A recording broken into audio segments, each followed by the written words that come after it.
Olá, seja bem-vindo, seja bem-vinda. Eu sou o professor Glauber Pereira, do curso de Administração, e hoje estou recebendo Kleber Pereira, meu convidado, para a gente debater sobre a influência dos tributos nas empresas.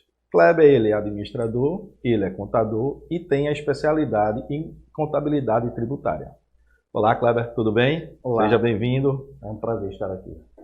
Kleber, a gente se fala tanto de tributo, fala no dia a dia. E qual foi a origem dos tributos? Não tem uma data específica de quando se originou os tributos. Porém, há relatos que há mais de 4.000 anos já existia a cobrança de tributos na Mesopotâmia. Mas onde vai se ter maior salto de falar da administração tributária é com o período grego. Então, o grego e o Império Romano. O Império Romano, por ser um império expansivo, precisava muito pagar as suas despesas. Então, nós vamos ter como um berço dos tributos o Império Romano, para poder subsidiar as suas expansões com guerras, e até mesmo alguns tributos que nós temos hoje já se cobrava naquele período. Cada terra conquistada se cobrava uma taxa sobre a terra. Também já se cobrava tributos sobre a entrada de mercadorias oriundas de outros territórios. E isso, até hoje, o Império Romano é estudado no direito tributário. Então, o berço dos tributos que nós conhecemos remota daquele tempo. Ou seja, mais de 2.000 anos que a gente já tem vamos dizer assim, um esboço, né, do que seria o tributo cobrado atualmente, né? Sim. Aqui no Brasil, já podemos dizer que a partir do descobrimento, nós já pagamos o tributo, o que seria o tributo pela extração do nosso pau-brasil. Isso já é uma forma de tributar. Então, destinar uma parte daquilo que é produção para um governo central, para se manter e aplicar isso em infraestrutura, educação, saúde. Esse é o foco de arrecadação, o tributo em si. Ou seja, o tributo ele já está para o Estado como se fosse o funcionamento do Estado, né? Sim. Não é? O tributo se existe Estado, precisa de arrecadação para que ele funcione nas demais áreas dele, desde antigamente. Sim. Levando para os dias atuais, nós temos o tributo mesmo, ele é dividido em impostos, taxas e contribuições. Esses são os principais. Impostos, nós já estamos cansados de ver, são aqueles IPVA, ICMS, tudo. Então, esses impostos, eles são arrecadados para manter a administração, seja ela da União, dos Estados e do município. Então, o governo precisa arrecadar para poder também prestar serviços para a sociedade, seja ele em estrada, educação, saúde, expansão, incentivos. Então, os tributos, que essa palavra tributo é uma palavra genérica, ela se divide nisso, em impostos, taxas e contribuições. E qual são a diferença dos tributos? Qual a diferença de taxa para imposto? A taxa é uma prestação de serviço individualizada. A gente diz também que ela é divisível. Então, quando eu preciso de um serviço do órgão público, eu vou até lá, solicito um tipo de serviço e por isso é me cobrado uma taxa. Então, a taxa é cobrada para um serviço individual, diferente do imposto. O imposto ele incide em mercadorias, incide em bens móveis, existem bens imóveis, então existe uma cobrança em dinheiro para toda a população para fazer o governo funcionar. Então quer dizer que o imposto ele é cobrado, né? Ele tem um fato gerador, porém ele não está naquela destinação direta, né? Exemplo, acredito, do IPVA, né? Que o pessoal confunde muito, né? Que pensa que o IPVA só é cobrado para destinar à manutenção das estradas. Sim, vamos lá. Os impostos, os impostos para poder ser cobrado, existe o princípio da legalidade. Então, o imposto, ou a taxa, ou as contribuições só podem ser cobrados se estiver em lei. Nós temos na nossa Constituição, no artigo 153 e 155, destinado para quem pode ser cobrado. Então, no artigo 153, lá vai dizer qual é a competência dos impostos federais, como o imposto de renda, IPI, e um fato interessante, não está na Constituição que a gente pode cobrar, porque lá nesse mesmo artigo nós vamos ver o imposto sobre grandes fortunas. E hoje em dia a gente não tem essa cobrança de imposto de grandes fortunas, porque além de estar na Constituição, precisamos regulamentar. Para o imposto ser cobrado, ou uma taxa, nós precisamos de três pilares. São eles, nós precisamos do fato gerador, é quando origina a cobrança do tributo, precisamos do base de cálculo, para saber quanto vai se incidir, e precisamos da alíquota. Se isso não for regulamentado, como é o caso do imposto de grandes fortunas, esse tributo não pode ser cobrado. E partindo para o artigo 155 da nossa Constituição, lá vai definir quais são os impostos que são cobrados pelos estados, municípios e o Distrito Federal. Então lá, como foi citado, o IPVA é um imposto de responsabilidade estadual, e o caso que o professor Glauber estava falando é que o imposto ele não é vinculativo. Isso quer dizer que o imposto sobre a propriedade de veículo não quer dizer que a arrecadação dele seja destinado para asfalto, seja destinado para tapas de buraco. Isso não é verdade. O imposto ele pode ser utilizado em outras funções. Essa questão de investir naquilo que foi arrecadado, isso fica para as taxas. Então, a definição de taxa, né? A taxa, você é cobrado uma taxa para a prestação de um serviço já definido. Imposto não. O imposto do IPVA ela pode ser destinado totalmente para a educação. Então, não se vincula a arrecadação do IPVA, aqui citado, com as questões das estradas. Eu posso pegar um outro imposto estadual, que é o ICD, sobre causas mortes e doação, e destinar para a pavimentação. Não há problema algum disso, não é vinculativo. Ok. A gente pegando agora, eu quero abrir uma empresa, tá? E não tenho ideia de qual o imposto eu vou pagar, se eu vou pagar imposto estadual, se eu vou pagar imposto municipal ou federal. Qual é o caminho que eu devo seguir para saber quais impostos eu devo pagar? Primeiramente, é bom contratar um contador ou um consultor na área tributária para ter atenção quanto a isso, porque a abertura da empresa e quais tributos vai ser pago depende muito da atividade. Podemos citar aqui uma pequena fábrica. Uma pequena fábrica vai ter os impostos em comum com as outras, que é o ICMS pela venda de produtos, vamos ter a incidência de PIS e COFINS, mas ele vai ter um imposto que vamos dizer que é já inerente da atividade, que é o IPI. Então, o imposto sobre produtos industrializados será aplicado nessas empresas de transformação, beneficiamento, acondicionamento. Já se formos abrir uma empresa de serviços, nós não temos, não existe o fato gerador do IPI, e também não tem do ICMS. Então vai ter o fato gerador do ISS, que é o Imposto sobre Serviços. Então, no caso, aí a gente passou do imposto federal para um imposto municipal.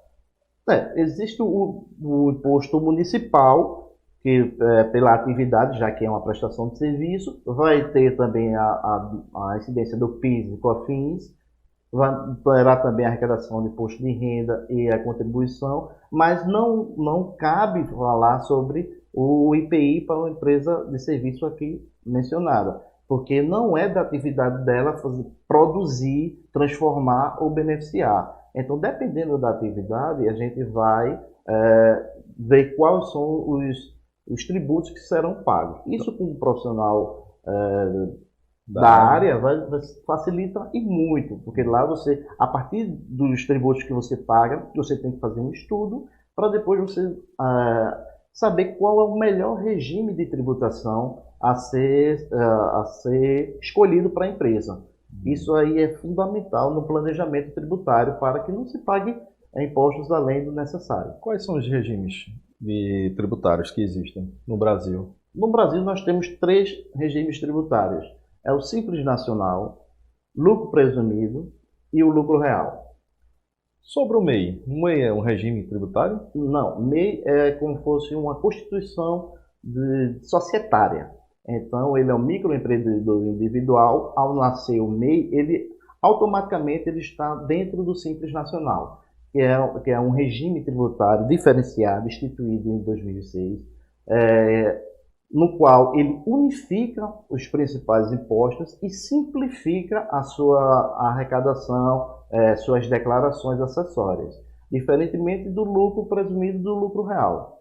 O lucro presumido, como o nome já se diz, ao pegarmos a receita bruta da empresa, nós temos uma alíquota de presunção, que já está definida em lei, lembrando, só pode ser cobrado se estiver em lei, é o princípio da legalidade. Então, os percentuais de presunção já estão definidos em lei. Então, pegamos a receita bruta, presumimos qual é o nosso lucro e assim aplicamos o imposto. Então, é pela presunção do lucro que teremos a arrecadação de imposto de renda e contribuição.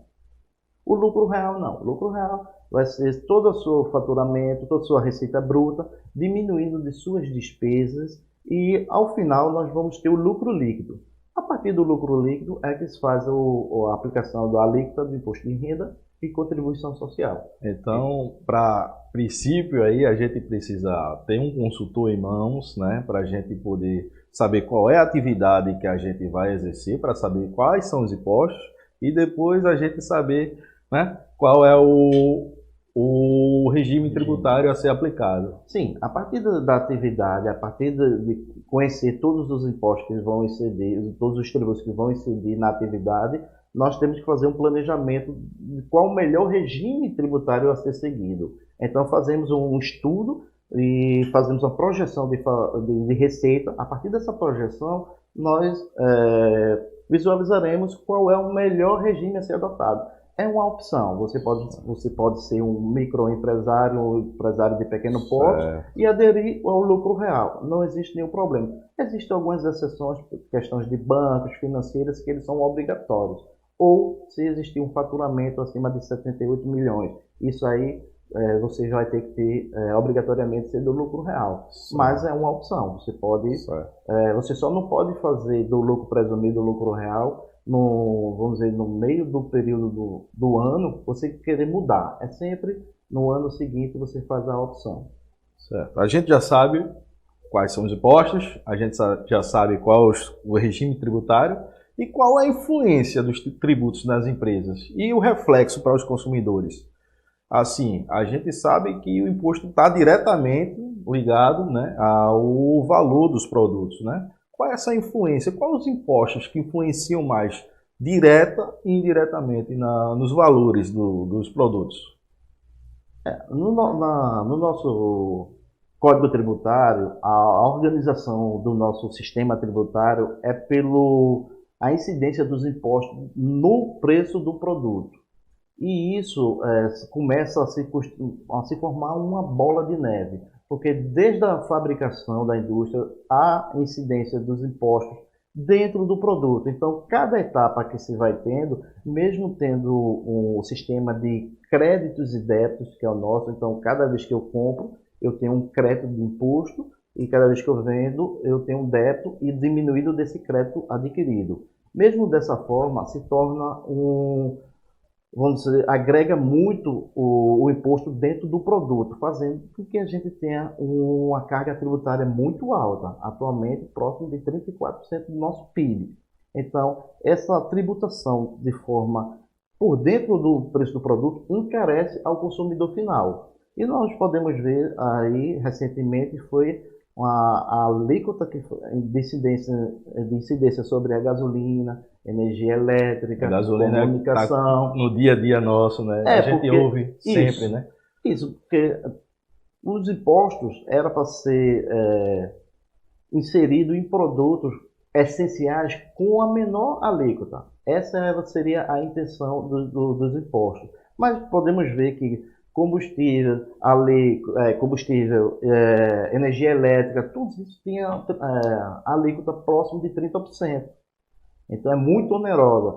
Quando houve a redução pela Lei Complementar 194 do ano passado, nós tivemos uma redução drástica no valor do combustível. da energia. Então, a influência, ela é direta. Qualquer percentual que venha a aumentar ou mudar a baixa também é um tipo de aumento de tributos. Eu não só aumento pela alíquota, eu também posso aumentar mudando a forma de fazer a base de cálculo. Então, qualquer alteração que faça isso desencadeia no aumento até o consumidor final. É onde a gente sente no bolso. Isso, porque o PIS, COFINS, ICMS e ISS são tributos considerados tributos indiretos.